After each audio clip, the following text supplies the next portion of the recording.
Hello everyone, how are you. I hope कि आप सभी अच्छे होंगे। Welcome to all of you in R K study AQ channel में। तो दोस्तों, आज हम करने वाले हैं उदेशिका जो है के बारे में कि इसमें क्या क्या कुछ लिखा हुआ है।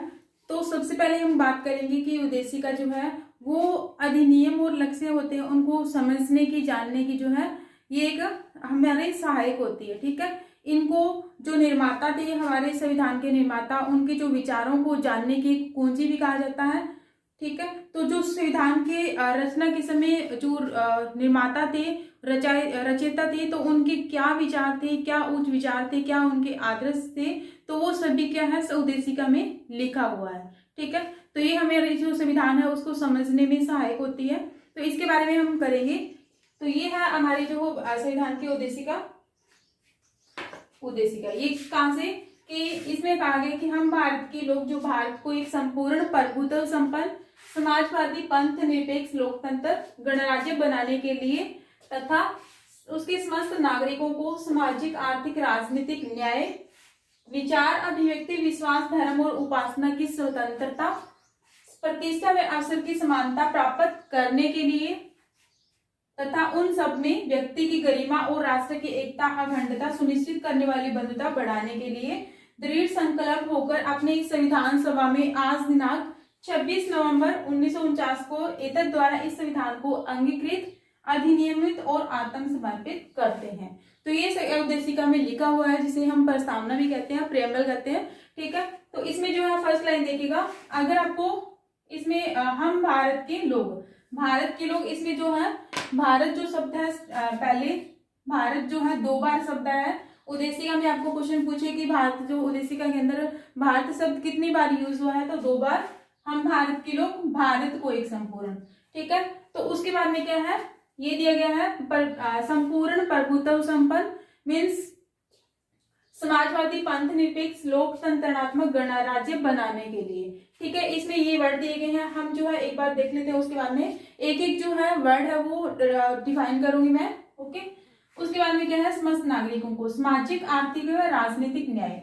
अगर आपके एग्जाम में पूछिए कि जो है हमें कितने प्रकार के न्याय मिलते हैं, जस्टिस कितने प्रकार के हैं, तो 3 प्रकार के हैं, सामाजिक, आर्थिक व राजनीतिक न्याय। ओके, 3 प्रकार के। यहाँ से ये क्वेश्चन बन सकता है कि जो है उदेशिका के अंदर कितने प्रकार के न्याय दिए गए हैं, तो वो 3 प्रकार के हैं, सामाजिक, आर्थिक व राजनीतिक न्याय।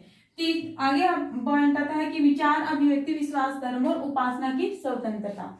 अगर पूछे कि फ्रीडम कितने प्रकार की मिली हुई है, तो 5 प्रकार की है। कौन सी? विचार, अभिव्यक्ति, विश्वास, धर्म और उपासना। धर्म के बारे में हम कोई भी सोच सकते हैं, कुछ भी विचार कर सकते हैं। अभिव्यक्ति मीन्स हम कुछ भी जो है अपना सकते हैं, अभिव्यक्ति हमारे मन में कुछ भी धर्म के बारे में, और विश्वास हम कोई भी धर्म के बारे में विश्वास कर सकते हैं, और धर्म कोई भी धर्म अपना सकते हैं, उपासना हम कोई भी धर्म की पूजा वगैरह कर सकते हैं। तो ये है स्वतंत्रताएं 5 प्रकार की। उसके बाद में आता है प्रतिष्ठा में अवसर की समानता। प्रतिष्ठा और अवसर की समानता में हमें हर प्रकार से अवसर की समानता मिलेगी, कोई भी जॉब होगी उसमें सभी को समानता मिलेगी अवसर की। प्राप्त करने के लिए क्या आगे, उन सब में व्यक्ति की गरिमा और राष्ट्र की एकता और अखंडता, राष्ट्र की एकता और अखंडता, व्यक्ति की गरिमा बनाए रखने के लिए जो राष्ट्र की एकता है, अखंडता है, मीन्स राष्ट्र में जो है भाईचारा बनाने के लिए, राष्ट्र को एक करने के लिए, बंधुता बढ़ाने के लिए क्या है, दृढ़ संकल्प होकर अपनी संविधान सभा में आज दिनांक 26 नवंबर 1949 को जो है उदेशिका है उसको हम या फिर संविधान को लागू करते हैं, अंगीकृत करते हैं, अधिनियमित और आत्म समर्पित करते हैं, इन्फोर्स करते हैं। ठीक है, कब जो है संविधान हमारा कब अपनाया गया था, 26 नवंबर 1949 को ये डेट मेंशन की गई है। जो संविधान हमारा अपनाया गया था वो कब, कौन सी डेट को, 26 नवंबर 1949 को।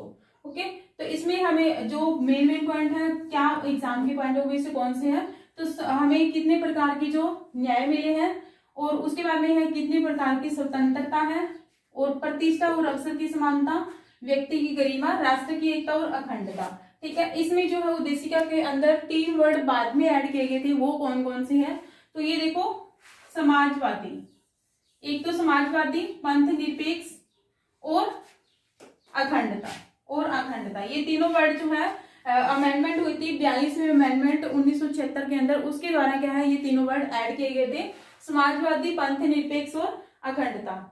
एग्जाम में क्वेश्चन बन सकता है कि आपको जो इनमें से कौन सी जो है वर्ड है या फिर कौन सी शब्द है जो बाद में ऐड किए गए थे संविधान उद्देशिका के अंदर, ठीक है। तो ये तीनों है समाजवादी, पंथ निरपेक्ष और अखंडता। ओके, इसके बारे में। और अब हम देखते हैं कि जो उद्देशिका है उसका जो है प्रस्ताव किसने पास किया था, कौन लेकर आया था, ये सभी बातें। ओके, उद्देशिका जो प्रस्ताव है या फिर उद्देशिका के बारे में किसने कहा था या फिर कब कहा था, इसके बारे में, उद्देशिका के बारे में हमने पहले भी थोड़ा बहुत किया हुआ है। कब किया था, जब मैंने आपको मीटिंग्स करवाई थी। मीटिंग के अंदर हमने एक पॉइंट किया था, थर्ड मीटिंग हुई थी 13 दिसंबर 1946 के अंदर।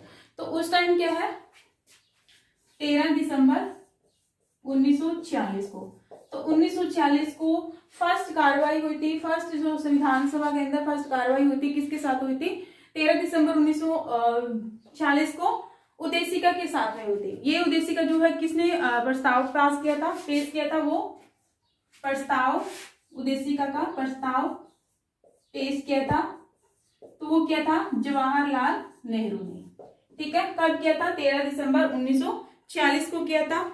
और इसको क्या है कि स्वीकार कब कर लिया गया था,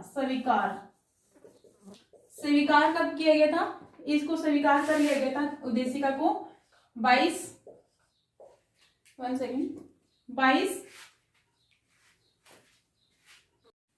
स्वीकार किया गया था 22 जनवरी 1947 को, ठीक है।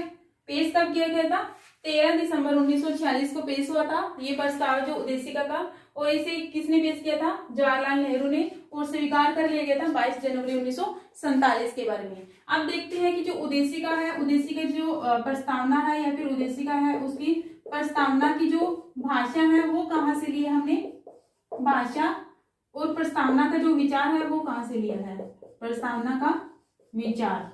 ये मैंने आपको करवाया था भारतीय संविधान के स्रोत उसमें। तो भाषा की जो प्रस्तावना की जो लैंग्वेज है वो हमने अडॉप्ट किया है कहाँ से, ऑस्ट्रेलिया से। कहाँ से किया है, ऑस्ट्रेलिया से, ऑस्ट्रेलिया। और जो भाषा का जो विचार है वो कहाँ से, यूएसए से अडॉप्ट किया है हमने, ठीक है। इतनी बात समझ में आ गई होगी आपको। उसके बाद में क्या है कि मैंने आपको बताया था कि उद्देशिका में कितना कौन सा संशोधन हो चुका है। तो जो है उद्देशिका के अंदर अब तक एक बार संशोधन हुआ है, फर्स्ट टाइम संशोधन हुआ था, वो भी फर्स्ट टाइम अमेंडमेंट हुई थी। वो कब हुई थी अमेंडमेंट, वो हुई थी 42वीं अमेंडमेंट 1976 के अंदर, ठीक है, 1976 के अंदर। वैसे तो देखो उद्देशिका के अंदर कोई संशोधन नहीं कर सकते, बट कर सकते हैं कौन से, बेसिक स्ट्रक्चर को बिना छेड़े के। इसमें कुछ और ऐड कर सकते हैं, बस जो उद्देशिका है उसको इसमें से कुछ भी घटा नहीं सकते हम, उसमें कुछ कमी नहीं कर सकते। फर्स्ट टाइम जो अमेंडमेंट हुई थी 42वीं अमेंडमेंट 1976 के अंदर, इसके द्वारा क्या हुआ था कि जो वर्ड ऐड किए गए थे कौन कौन से, समाजवादी मैंने आपको बताया था, समाजवादी, पंथ निरपेक्ष और अखंडता, ये तीनों वर्ड ऐड किए गए थे। कब ऐड किए गए थे, 42वें संविधान संशोधन 1976 के द्वारा, ओके। और फर्स्ट टाइम इनकी अमेंडमेंट हुई थी, इस वर्ड को ऐड किए गए थे तब, ठीक है। तो ये जो है समाजवादी और पंथ निरपेक्ष है, ये तो जो है फर्स्ट पैरे के अंदर आते हैं, फर्स्ट पैरा उद्देशिका का। और जो अखंडता शब्द है ये 6th पैरे में, 6वें पैरे के अंदर आता है, 6वीं लाइन के पैरे में, ठीक है। समाजवादी और पंथ निरपेक्ष है, ये वर्ड जो है फर्स्ट पैरे के अंदर आते हैं। और अखंडता जो शब्द है वो 6वें पैरे के अंदर आता है, 6वीं लाइन के अंदर आता है। तो ये जो है तीनों वर्ड ऐड किए गए थे 42वीं अमेंडमेंट के द्वारा 1976 में जो हुई थी, और फर्स्ट टाइम अमेंडमेंट हुई थी, ओके। अभी तक एक बार संशोधन हुआ है उद्देशिका के अंदर, और बाकी हम उद्देशिका के बारे में कल डिस्कस करेंगे, ओके। तो आज के लिए इतना ही। अगर आपको वीडियो अच्छे लगे तो प्लीज चैनल को सब्सक्राइब करिए, वीडियो को लाइक करिए और शेयर करिए। Thank you so much.